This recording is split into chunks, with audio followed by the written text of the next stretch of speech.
ایک تمہارا میرا کیلکولیٹر ہے، ایک رحمت کا کیلکولیٹر ہے. یقین کریں ہر چیز لاجک سے نہیں ہوتی. اور یہ تو اتنی واضح ہے، یہ تو اتنی واضح ہے. بٹھاؤ کسی اکاؤنٹنٹ کو، بٹھاؤ کسی چارٹرڈ اکاؤنٹنٹ کو، اس کا اکاؤنٹ بتائے گا کہ زکات دو گے تو پیسے کم ہوں گے، صدقہ دو گے تو پیسے کم ہوں گے. ایمان کیا ہے کہ میرے آقا نے فرمایا میں قسم اٹھا کر کہتا ہوں. نبی پاک نے صرف یہ نہیں کہا کہ میں کہتا ہوں، میں قسم کھا کر کہتا ہوں کہ اللہ کی راہ میں خرچ کرو گے مال کم نہیں ہوگا. میں کیلکولیٹر کی مانوں یا اپنے نبی کی مانوں؟ اور جنہوں نے مانی نبی پاک کی پوچھو ان سے. ہر سال ان کا پیسہ بڑھتا ہے، ہر سال جو جتنا بانٹ رہا ہے اس کا اتنا ملٹی پلائی ہو رہا ہے. کیسے ہو رہا ہے؟ کیلکولیٹر تو کہتا ہے کم ہوتا ہے.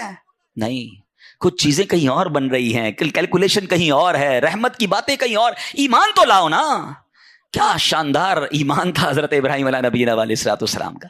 پنجابی شاعر کہتے ہیں عشق دے چلے ہی نمبر لے گئے، عقل منداں ہیں وہیں عمرہ گالیاں. جو عشق والے ہوتے ہیں نا وہ نمبر لے جاتے ہیں، عقل والے سوچتے ہی رہ جاتے ہیں. عقل کو تنقید سے فرصت نہیں، عشق پر اعمال کی بنیاد رکھ. جس دن آپ کا ایمان، آپ کے اعمال عشق پر آ گئے نا، پھر آپ دیکھیں کہ آپ کی زندگی میں کبھی کوئی آپ کو کنفیوز نہیں کر سکے گا. Let's move forward. باتیں تو بہت ساری ہیں، اس پورے واقعے سے توکل سیکھنا ہے. حدیث پاک میں آتا ہے اگر تم اللہ پر توکل کرو جیسا کہ توکل کرنے کا حق ہے، اللہ تمہیں ایسے روزی دے گا جیسے پرندوں کو روزی دیتا ہے. کبھی امیجن کیا اپنے پرندوں کو روزی کیسے ملتی ہے؟ حدیث میں ایسی پرند، اچھا ہو سکتا ہے انسانوں کے بارے میں فرمایا جاتا، نبی پاک فرما دیتے، جانوروں کے بارے میں فرما دے، پرندوں کے بارے میں کیوں فرمایا؟ سبحان اللہ. آپ کو دنیا میں پتہ ہے پرندے کتنے ہیں؟ ایک کیلکولیشن کے مطابق اس دنیا میں جتنے جانور ہوتے ہیں نا وہ انسانوں کا ملٹیپلائی بائی 10 ہوتے ہیں. ٹھیک ہے، ہم 8 ارب ہیں تو وہ 80 ارب ہیں. ساری جانور، چوپائے اور جتنے بھی جانور ہیں، انسیکٹس بھی اس میں ملا لیں. لیکن فرمایا پرندے اس کا ملٹیپلائی بائی 10 ہوتے ہیں. اٹ مینس اس دنیا میں اپروکسیمیٹلی 800 ارب پرندے ہیں. ٹھیک ہے، 800 ارب پرندے روز کہاں سے کھاتے ہیں؟ کوئی سپلائی لائن کوئی جا کے ان کو درختوں پہ پہنچاتا ہے. کسی گھونسلے میں کوئی آپ نے کبڈ دیکھی، کسی گھونسلے میں آپ نے کوئی سٹاک دیکھا کہ جناب یہ کل کا چارہ ہے، یہ رات کا چارہ ہے، میرے چھوٹے چھوٹے بچے ہیں اس کے لیے چارہ ہے. Nothing else. ہر پرندہ 800 ارب پرندے اپروکسیمیٹلی روز صبح فجر کے بعد بھوکے نکلتے ہیں، اور جب شام اپنے گھونسلے میں آتے ہیں تو سب کا پیٹ بھرا ہوا ہوتا ہے.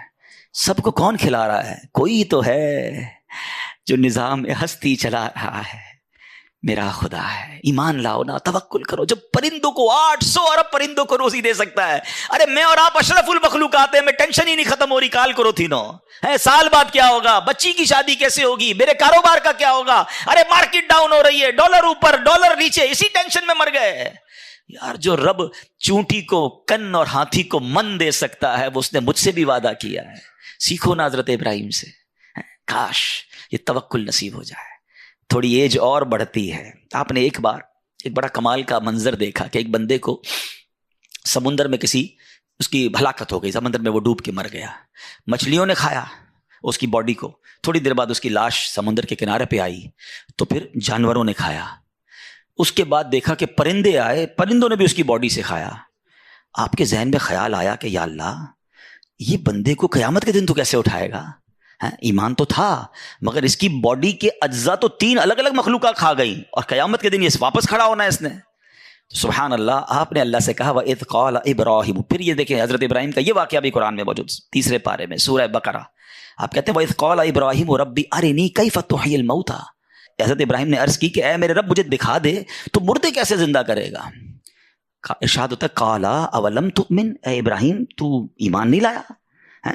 تجھے یقین نہیں؟ اللہ ایمان لایا ہوں، مجھے یقین ہے، مگر میں ذرا دل سے دیکھنا چاہتا ہوں اور قرار آ جائے، میں عین الیقین چاہتا ہوں، میں اس کو مزید دیکھنا چاہتا ہوں. قال فخذ 4 من الطیر. قرآن کہتا ہے رب نے فرمایا کہ اچھا 4 پرندے لے، فصرہن الیک ثم اجعل علی کل جبل. فرمایا اس کو اپنے ساتھ ہلا لے، اپنے ساتھ مانوس کر لے، پھر ان کا ایک ایک ٹکڑا پہاڑ پر رکھ دے. منہن جزءا ثم ادعوہن یاتینک سعیا. فرمایا پھر انہیں بلا، وہ تیرے پاس چلے آئیں گے پاؤں سے دوڑتے. وَعْلَمْ أَنَّ اللَّهَ عَزِيزٌ حَكِيمٌ. اور جان رکھ اللہ غالب حکمت والا ہے. اب ہوا کیا، حضرت ابراہیم کو حکم ہوا کہ 4 پرندے لیں. اب آپ نے 4 پرندے الگ الگ لیے، مور لیا، کبوتر لیا، آپ نے مرغ لیا اور ایک گدھ لیا.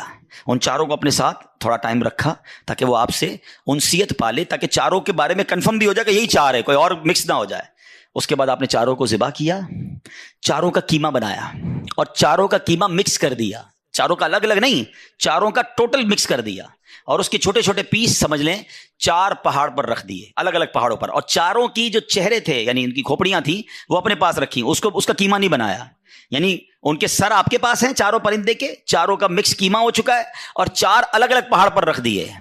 قرآن نے کیا کہا تو انہیں پکارو ہیں۔ اب یہ بھی ذرا میں آگے آ کے بتاؤں گا اس ایک خوبصورت آیت کے اس جز سے کیا سیکھنے کو مل رہا ہے۔ قرآن نے کیا کہا کہ انہیں پکارو، تو آپ نے کہا یا ایھا الدیک، اے مرغ، یا ایتھا الحمامہ، اے کبوتر، یا ایھا النسر، اے گدھ، یا ایھا الطاؤس، اے مور۔ آپ کی پکار پر وہ چاروں پرندے جو ہیں ان کا قیمہ اب آسمان پر اڑنا شروع ہوا ہے۔ فکشن، گرافکس ہیں، آج کل اینیمیشن کا دور ہے، کمپیوٹر پر جناب لوگ بہت ساری چیزیں بنا لیتے ہیں۔ سنو 5000 سال پہلے قرآن میں یہ واقعہ موجود ہے کہ کیا ہوتا ہے، ان چاروں کا قیمہ اڑتا ہے، اور اب جس کا مرغ کا ہے وہ مرغ کی طرف، مور کا ہے تو مور کی طرف، کبوتر کا چاروں کے جسم پورے کمپلیٹ ہوتے ہیں، سر نہیں ہے، سر تو آپ کے پاس ہے نا، وہ چاروں پرندے بغیر سر کے دوڑتے ہوئے آپ کے پاس آتے ہیں، زندہ ہو جاتے ہیں مگر سر نہیں ہے، قریب آتے ہیں تو حضرت ابراہیم نے ان کا سر جو ہے وہ واپس ان کے پاس لگا دیا، سب سر بھی ان کا لگ گیا، آ کر دانا چگنے لگ گئے۔ حضرت ابراہیم نے اپنی آنکھوں سے مردوں کو زندہ ہونے کا واقعہ دیکھا اور آپ کے دل کو اطمینان اور قرار آیا، یہ میرا رب یہ ہے۔ کیسے ہیں کہتے ہیں کسی کو شیر کھا جائے، کسی کو مچھلی کھا جائے، کسی کی سمندر میں موت آ جائے، معاذ اللہ کسی کے پرخچے اڑ جائیں، کوئی آگ میں راکھ ہو جائے، میرا رب چاہے تو سب کو دوبارہ جسم ان کی تمام باڈی کو پھر کریٹ کرے گا اور وہ قیامت کے دن جمع ہوں گے۔ حضرت ابراہیم نے یہ اپنی آنکھوں سے دیکھا اور یہ واقعہ بھی قرآن میں موجود۔ یہاں کیا سیکھنے کو ملا؟ 2-3 باتیں ہیں۔ تو بہرحال حضرت ابراہیم علیہ السلام کے اس واقعے سے کیا سیکھنے کو ملا؟ پہلی بات، میرے رب کی قدرت کیسی ہے، ان اللہ علی کل شیء قدیر، ٹھیک ہے۔ دوسری بات، علماء کہتے ہیں صوفیانہ تفسیر اس کی لکھی گئی کہ 4 پرندے کیوں لیے گئے، کبوتر، مور، گدھ، مرغ؟ فرمایا ان چاروں کی نا ایک بری خصلت ہے۔ مرغ ہے اس کے اندر شہوت بہت ہے، جو کبوتر ہے اس کو اپنی اڑان پر بڑا ناز ہے، بڑا تکبر ہے، بہت اونچا اڑتا ہے۔ فرمایا گدھ جو ہے اس کا کیا پرابلم ہے، گدھ کے بارے میں فرمایا کہ وہ لالچی بہت ہے۔ اچھا، پھر اس کے بعد ایک اور پرندہ ہے مور، اس کو اپنی خوبصورتی پر بڑا ناز ہے، وہ خوبصورتی کی وجہ سے بڑا پراؤڈ فیل کرتا ہے۔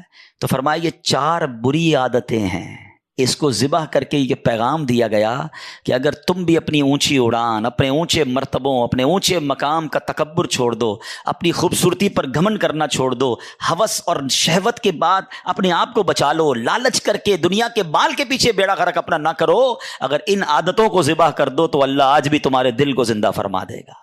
ان کو زندہ کیا نا، فرمایا ان عادتوں کو ختم کرو، رب تمہارے دل کو زندہ فرمائے گا اور اس میں نور داخل فرما دے گا۔ اور علماء نے اس کی صوفیانہ تفسیر یہ لکھی۔ اور اب ایک عقیدے کی بات بھی، کنفیوژن پھیلانے والے بہت کنفیوژن پھیلاتے ہیں، میں تو قرآن سے آج آپ سے بات کر رہا ہوں نا۔ اللہ نے کیا کہا کہ انہیں پکارو، وہ تو دنیا میں نہیں تھے پرندے، مر چکے تھے، قیمہ بن چکا ہے، قیمہ بنے ہوئے پرندوں کو رب کہہ رہا ہے پکارو۔ حضرت ابراہیم نے کیسے پکارا، یا ایھا الدیک، یا ایتھا الحمامہ، آپ کبوتر کو پکار رہے ہیں، آپ گدھ کو پکار رہے ہیں، قرآن کہہ رہا ہے پکارو اور نبی پکار رہے ہیں۔ آج کسی کو نہ جانے یا رسول اللہ سے پرابلم ہو جاتی ہے، کسی کو یا غوث پاک سے یا پرندوں کو پکار رہے، قرآن کہہ رہا ہے، تو اس کا مطلب دنیا سے اگر کوئی چلا بھی جائے تو اس کو پکارنے میں کوئی خدا نہ خواستہ پرابلم نہیں ہے۔ اللہ سمجھ کے تھوڑی پکارتا ہے کوئی، اللہ کے بندے سمجھ کر ہی پکار رہے ہیں نا، اللہ کی مخلوق سمجھ کر پکار رہے ہیں۔ چلے اس دلیل کے ساتھ ایک اور دلیل بڑی لاجیکلی بڑی آسان سے سمجھ آ جائے گی۔ حدیث پاک میں، مشکات شریف کی حدیث میں ایک دعا ہے، قبرستان جاتے ہیں تو نبی پاک کون سی دعا کی تعلیم دیتے ہیں؟ السلام علیکم، یا دیکھیں ماشاءاللہ آپ سب کو یاد ہے، السلام علیکم یا اہل القبور۔ یہیں رک جائیے، چلے پہلے میں اس دعا کو پورا، یہ دعا بھی کمال ہے، یقین کرو اتنا شاندار میسج ہے، کیا ہلانے والی دعا ہے۔ بندہ اللہ کرے اس دعا کو سمجھ جائے نا، زندگی کا فلسفہ سمجھ آ جائے۔ السلام علیکم یا اہل القبور یغفر اللہ لنا ولکم وانتم سلفنا ونحن بالاثر۔ اے قبر والو تم کو سلام ہو، تم پہلے چلے گئے، اللہ ہماری اور تمہاری مغفرت فرمائے، تم پہلے چلے گئے، ہم بعد میں آنے والے ہیں۔ قبرستان جا کر یہی سمجھ جاؤ نا، یہ قبریں جن کی ہے نا، کل میری بھی اسی میں کسی میں ہوگی۔ وہ ایک قبر پر تختی لگی ہوئی تھی نا، میں سمجھتا تھا میں بڑا اہم تھا، مجھے لگتا تھا میں بڑا اہم تھا، یہی میرا وہم تھا۔ ہم سب نے قبر میں جانا ہے، تو اس دعا سے پہلے تو میسج لیں۔ اب عقیدہ بھی سن لو، یا اہل القبور، قبرستان طارق روڈ کے چلے جائیں، میوہ شاہ چلے جائیں، سب کو کہتے ہیں یا اہل القبور۔ سارے تو اولیاء اللہ نہیں ہے نا وہاں پر، نمازی بھی ہے، گناہ گار بھی ہے، شرابی بھی ہوگا، اچھا انسان بھی ہوگا. ہر مسلمان کو یا اہل القبور کہہ کر پکارنا سنت، حدیث سے ثابت، ٹھیک ہے. اور اگر اللہ کے کسی ولی کو کوئی یا کہہ کر پکارے تو پھر کیا پرابلم ہے؟ جب ایک گناہ گار آدمی کو بھی قبر میں جا کر آپ یہ کہہ سکتے ہیں تو یہ کنفیوژن پھیلانے والی باتیں ہیں. تو پہلے تو خدا نہ خواستہ کوئی بھی کسی کو، چاہے وہ اللہ کا ولی ہے، صحابی ہے، نبی ہے، صاحب مزار ہے، اس کو خدا سمجھ کر کوئی نہیں پکار رہا، وہ اللہ کے بندے ہی سمجھ کر پکار رہے ہیں. بدر کا واقعہ سنا ہوگا، نبی پاک نے بدر کے مارکے کے بعد ان مردوں کو جو کفار تھے ان کو یا کہہ کر پکارا تھا. اور حضرت عمر نے آ کر کہا یا رسول اللہ ان مردوں کو پکار رہے ہیں، یہ تو مر گئے. آقا فرماتے ہیں یہ مردے تمہارا جس طرح تم دنیا میں سنتے ہو یہ مرنے کے بعد بھی ویسے ہی سنتے ہیں، بس مسئلہ یہ کہ جواب نہیں دے سکتے. خلاصہ حدیث عرض کر رہا ہوں. تو یہ تو حدیثوں سے ثابت ہے. تو بہرحال امید ہے کہ یہ پوائنٹ بھی آپ کے سامنے آ گیا. حضرت ابراہیم کی سیرت کا ایک اور شاندار پہلو آپ کی میں نے کیا بتایا، آلموسٹ 200 ایئرز ایج ہے. آپ کو حضرت اسماعیل پتہ ہے کب ملے ہیں؟ 99 ایئرز کی ایج. کیا فرماتے تھے؟ عرض کرتے تھے اسمع یا ایل، اسمع یا ایل. اسمع عربی کا لفظ ہے سن لے، ایل عبرانی زبان کا لفظ ہے پروردگار، یا اللہ میری سن لے. 99 ایئرز کی ایج میں آپ کو حضرت اسماعیل ملتے ہیں. آپ نے ان کا نام ہی اسماعیل رکھ دیا، یعنی جو دعا کرتے تھے نا وہی نام رکھ دیا. اسماعیل کے معنی یہ ہیں، ٹھیک ہے. اچھا یہاں رکتا ہوں، پھر آگے چلتے ہیں. 99 ایئرز کی ایج میں بیٹا ملا.